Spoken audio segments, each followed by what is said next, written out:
defensive line today. And this is the first position, Bryan, that we're going to talk about where there is a coaching change as well. So that obviously has to factor into this too. Yeah. Yeah, a lot of turnover at this position, or at least important turnover at this position. Yeah. And you don't lose a lot of numbers, but you lose 2 captains and 2 starters, 2 multi-year, 3+ year starters. Yeah. Kurt Heinisch ended up starting for 4 years and was part of the rotation for 5. Yeah, which is Myron crazy. Tungavaloa was a multi-year starter, would have started even longer if, he got hurt in 2018. And then you lose your position coach. And so, you look and say, well, I think they can overcome the losses of the veterans, and Mike Elston has proven time and time again that he can lose guys to the NFL and then get them going, right? And we've seen it. We, lose Jerry Tillery in 2018, then you go into 2019, and Dalen Hayes gets hurt early in the season. Julian Aguara's banged up all year, but still good line. Then you lose Aguara and Khalid Kareem. You go into 2020, you're every bit as good as you were the year before, if not better. Then you lose Dalen Hayes and Adi Ogundiji. You come out in 2021, and you have your most productive defensive line year in over a decade, almost 20 years. Yeah. And so you just kind of felt like, okay, they're going to be fine. Well, now we have to be honest about the fact that there is some uncertainty now, because you don't know about, there's a new position coach, and how's he going to mesh with the returners? How's he going to mesh with the newcomers? How is he going to mesh with the defense? How, it's a guy that hasn't coached a lot of defensive line in his career, even though everybody I talk to says that's where he should be coaching. Right. Which I understand, because I viewed myself as more of a quarterbacks guy. I only really coached quarterbacks. Actually, I was never actually the quarterbacks coach. Right. I was going to say, you were always either running backs or wide receivers. Right. And then now a couple of years of Christopher Newport, our head coach was the quarterbacks coach. I ended up doing a lot of the quarterback stuff, but I was never the actual quarterbacks coach. And, so just because you don't coach the position you think you're best at doesn't mean that you're not able to coach that position. And so we're going to find out if Al Washington can be that guy. I'm confident he will, based on what people tell me, and the fact that he coached D-line for Marcus Freeman for a year, which then springboarded him into the Michigan job, which then sprung him into the Ohio State job. He turned down the Tennessee defensive coordinator job a year ago, et cetera, et cetera, et cetera. But the reality is that's all what we're being told now, right? So we've evaluated the hire. I think we both agree that it was a excellent hire by Marcus Freeman. We're both optimistic about what Al Washington is going to bring to the table as a coach and recruiter, but we're also, and have always been, show me people. And so until we get a chance to see Coach Washington in action, it's hard for me to say definitively, yes, the defensive line is going to be every bit as good as we thought it was going to be. I can't say that in good faith and good conscience, because I've never seen Al Washington coach. So, that's kind of where I'm at with this whole thing, man, there's a lot of potential coming back. And the thing is, Notre Dame needs this to continue to be the backbone of the defense. And there's just a little bit more uncertainty about it. Now, the flip side of that is the uncertainty could have included losing Elston, losing Heinisch, losing Myron Tungavaloa-Mosa, losing Isaiah Foskey, and losing Jason Adamiola. Yeah, right. It could have been that. That wasn't out of the realm of possibility. And this show would have been completely different. Yeah, completely. And it would completely change the expectations for the entire team in 2022. Absolutely. Getting those two guys back is certainly a phenomenal place to start when you look at this, where Notre Dame is going to be. There's question marks, but there's a lot of talent, a lot of potential coming up. Let's just say this. Al Washington's walking into a pretty good situation. You just took the words right out of my mouth, because the defensive line position at Notre Dame was a sought-after position when it became open. Okay, when Mike Elston decided that he was going to leave and he was going to go to Michigan, there were a lot of people that wanted this job. I mean, this was not a Marcus Freeman who was going out there and begging people to take it. You know what I mean? Like, I think that needs to be understood. This is a similar, and I think you mentioned this on the board one time, similar to the offensive line job at Notre Dame. There were people that reached out to Notre Dame about this job. Good quality coaches wanted the offensive line job and they wanted the defensive line job because of what is returning, because it is not a barren wasteland of depth chart. Like you can have a lot of success and be a mediocre coach and coach the defensive line. I'm not saying Al Washington is a mediocre coach. I'm saying I think he's a good coach. I think he has the potential of being a great coach, but he has a lot to work with. He has a lot to work with, and it's a great situation for him to walk into. I think the defensive line is one of those positions where, unless you have just insane talent, right? Like Georgia, Bama talent, I think you need a really good coach. You know, and I look at some of the guys on the roster and I say, that guy's got a lot of potential, but he needs to get coached. Isaiah Foskey being a perfect example. I mean, Isaiah Foskey was being recruited to play tight end until Notre Dame convinced him to play defensive line. True. Outside of the Adamiolas, there's not a lot of guys on the roster that just came in as like finished products. Howard Cross, obviously with his dad and his background was too. But I think you need to have a strong coach at Notre Dame right now. And so I do think there's a ton of talent to work with, but it needs to be developed more. As you look at guys like Foskey, there's a lot of room for his game to have to grow. Sure. There's a lot of room for, Jacob Lacey's kind of got to get back on track. Aaronsberger, Riley Mills moving.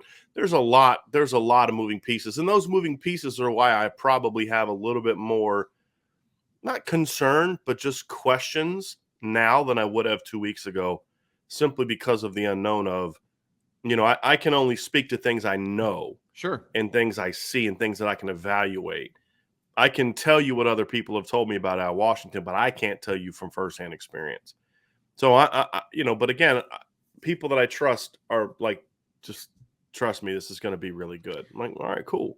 That's an important piece to this. And I think you've been doing this YouTube thing and this podcast thing for so long that you just accidentally transitioned, and I love it because we're going to transition into the quote unquote questions that we have about this group, questions going into this off season, prior to spring and all of that. And, obviously we talked a little bit about, the coaching change and some question marks that we've got there, but let's talk about questions that we have with the depth chart, because there are some questions that would have existed no matter who the coach was. Exactly. Absolutely correct. And we have, when we came, I remember having this conversation with you a couple of weeks ago when we came off of the national championship game, and they were, the announcers were just enamored with the inside of the defensive line for Georgia and just how massive they were and everything. And then when you and I talked about it, Notre Dame doesn't really, they do it a different way. They don't have the massive body beef in the middle. They've got guys like Jason Adamiola and what he brings to the table. So that's a bit of a question, though. They don't have that big, beefy guy in the middle, really. Well, and I don't think you need that big, beefy guy. I feel like when you look at the inside group and you look at the guys coming back, when Jason Adamiola is your biggest guy in the rotation, that's a problem, right? Like Jason Adamiola is able to get by being undersized because he's so athletic and his hands are so good and so strong and those type of things. But you don't want to have a rotation filled with guys that are 275. Right.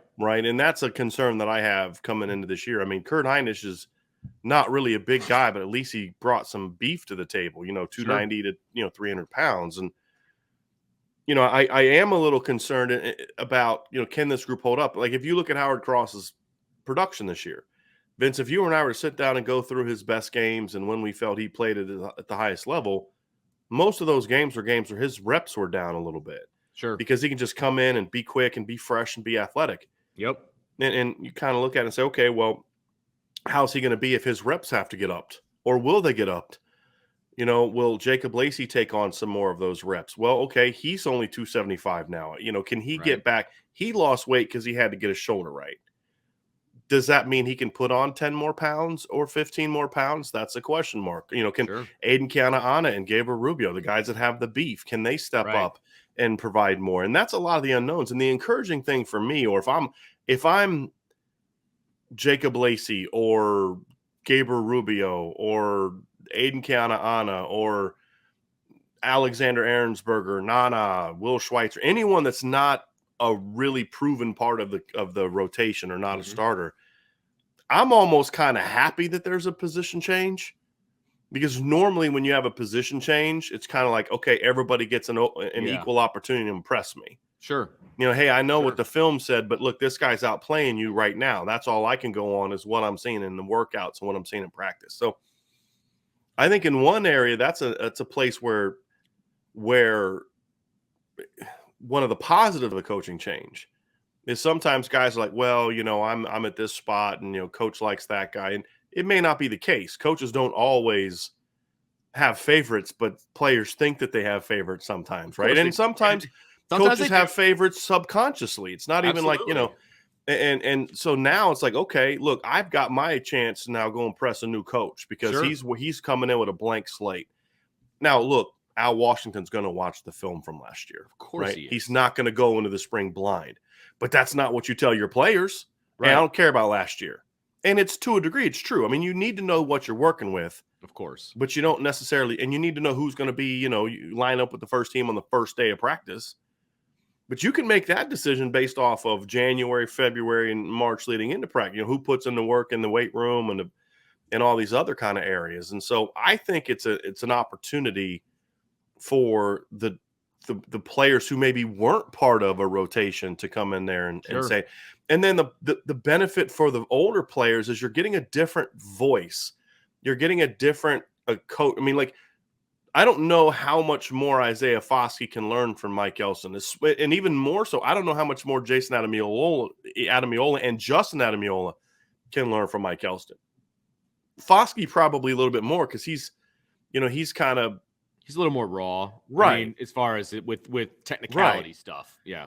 So with a new coach, however, maybe there's something Al Washington knows or saw. I mean, because again, the last couple of years, he wasn't coaching the D-line, but he was coaching with everyday Larry Johnson, who's considered one of the best D-line coaches in college football. Sure. And, I mean, we could debate that, but I mean, Larry Johnson's had a lot of success over his career. So it's not like he hasn't been paying. I mean, he's the linebackers coach. He knows what's going on in front of him. I mean, you know what I mean? Like, of course, linebacker coaches work with D-line coaches. So maybe there are some things that he can teach a guy like Jason Adamiola or Justin Adamiola, maybe that wasn't in the cards. Maybe there's something he can teach, Isaiah Foskey that maybe otherwise wouldn't have been there. So I think those are some of the potential positives to a coaching change. But as we always have going into an offseason, there's always question marks. Absolutely. And the question marks are the inside size. Sure. And then the fact is anytime you lose starters, other guys have to raise their game. Who's that going to be? We can talk about, well, I think it's going to be this guy. I think it's going to be that guy. And that's fun. And we're going to talk about that. And it's going to be fun. It's going to be, I enjoy that part of the conversation. However, we don't know until the pads come on and guys get out there and do it. And that's what I'm looking forward to. And, Al Washington's got about 2 months to kind of get that going and get up to speed and get those guys, on the field. And it's going to be, well, and I will say that when you come into a situation fresh, and you and I have both come into jobs, where you don't know your guys, and we both have the benefit of film from the previous year, but sometimes the guys don't even show up on film, right? And then you got to look at practice film and all that.